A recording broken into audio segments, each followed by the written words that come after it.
commission des députés à la présentation de notre déclaration de politique générale.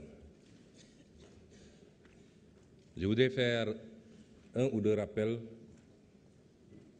avant d'approcher ou de répondre à quelques-unes des préoccupations.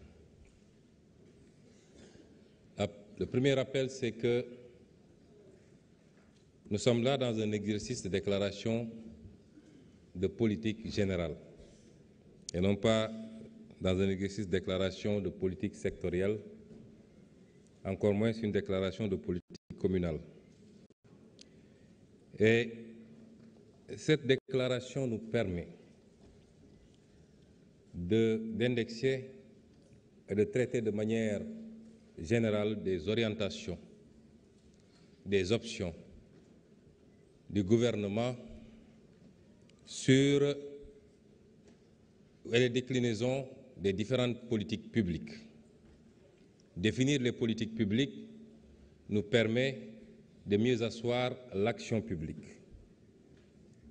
On a beaucoup parlé d'action publique ici, mais la présente déclaration de politique générale nous permet juste de discuter avec les députés des grandes orientations et des grandes options des politiques publiques dans tous les domaines.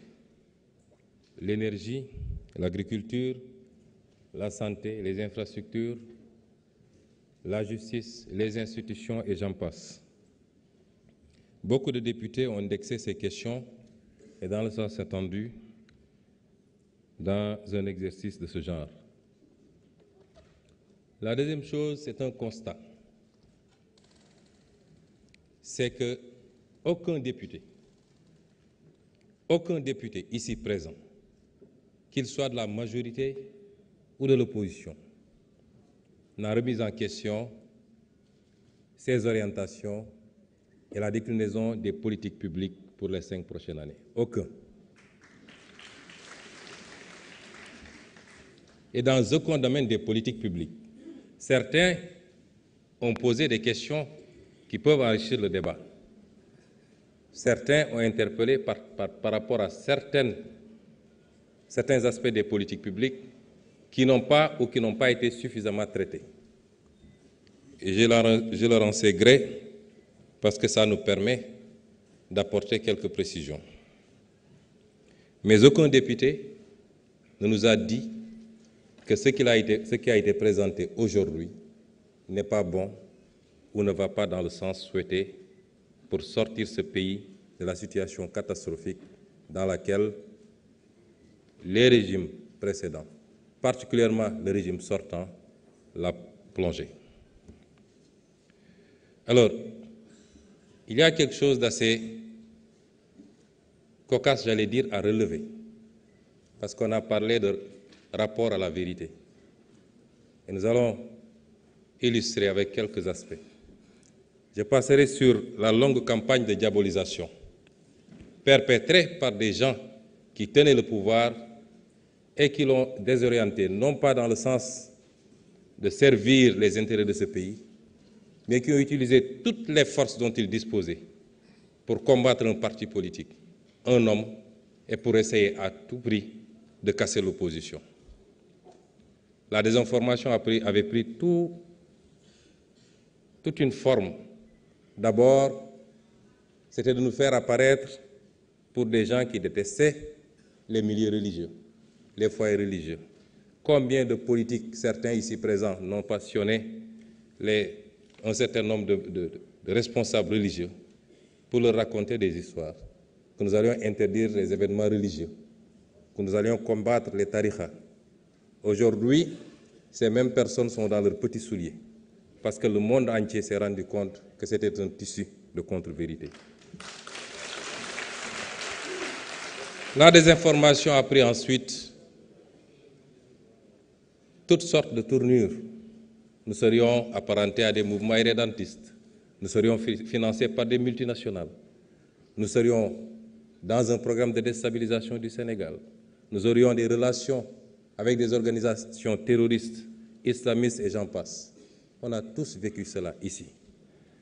S'il faut parler de rapport avec la vérité, Je pense que nous savons où chercher.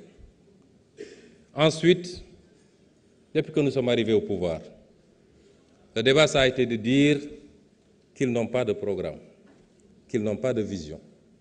Où sont ceux qui disaient ça aujourd'hui? Ils sont incapables de démontrer ici et sur les plateaux de télévision qu'il n'y a pas de programme, qu'il n'y a pas de vision.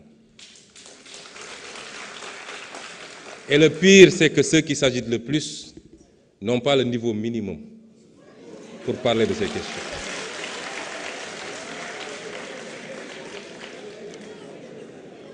Et ensuite, aujourd'hui, personne ne nous dit qu'il n'y a pas de vision. Personne ne conteste ce qui a été proposé.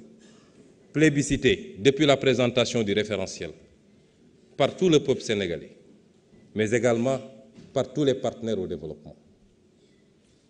Ces mêmes qui ont agité ici et qui ont contesté, lorsque nous sommes livrés à l'exercice de vérité, parce que nous aurions pu faire comme eux, puisqu'on parle de rapport à la vérité.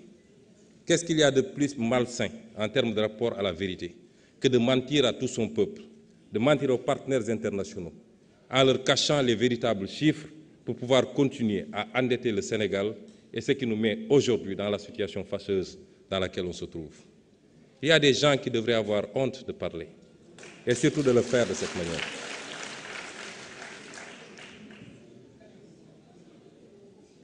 Personne aujourd'hui, à part un seul intervenant, et l'histoire, vous savez, je crois que chacun d'entre nous doit éviter de se faire prendre la main dans le sac en plein jour. Dans quelques jours, la Cour des comptes publiera son rapport. Dans quelques jours. Je ne sais pas ce qui s'y trouve. Je ne sais pas ce qui s'y trouve, mais je peux vous garantir d'une chose. Si ça ne révèle pas plus que ce que nous avons révélé, ça ne sortira pas moins que cela.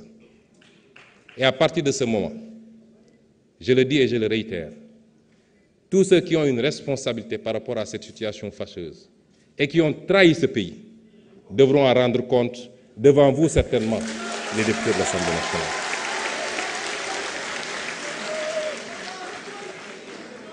Je voudrais que certains comprennent qu'une certaine forme de politique est révolue dans ce pays. La politique, désormais, c'est de parler en connaissance de cause, de parler de ce qu'on connaît, de donner des faits et des chiffres précis. Ici, sur cette tribune de l'Assemblée nationale, il y a 5 ans de cela, lors d'une déclaration de politique générale, si ma mémoire est bonne, ou alors lors du passage du ministre des Finances, j'avais faits et chiffres à l'appui démontré la situation catastrophique dans laquelle on était en train de plonger le pays. Et j'avais terminé par annoncer que le Sénégal allait souffrir. L'histoire ne m'a-t-elle pas donné raison? Ici, sur cette tribune de l'Assemblée nationale. C'est vous dire que ce qui s'est passé le 24 mars n'était pas la fin d'une histoire. Ce n'en est que le début. Et tout homme politique qui ne pourra pas suivre ce rythme est voué aux gémonies et doit mettre un trait sur sa carrière politique. Le pays va changer et il va changer au forceps.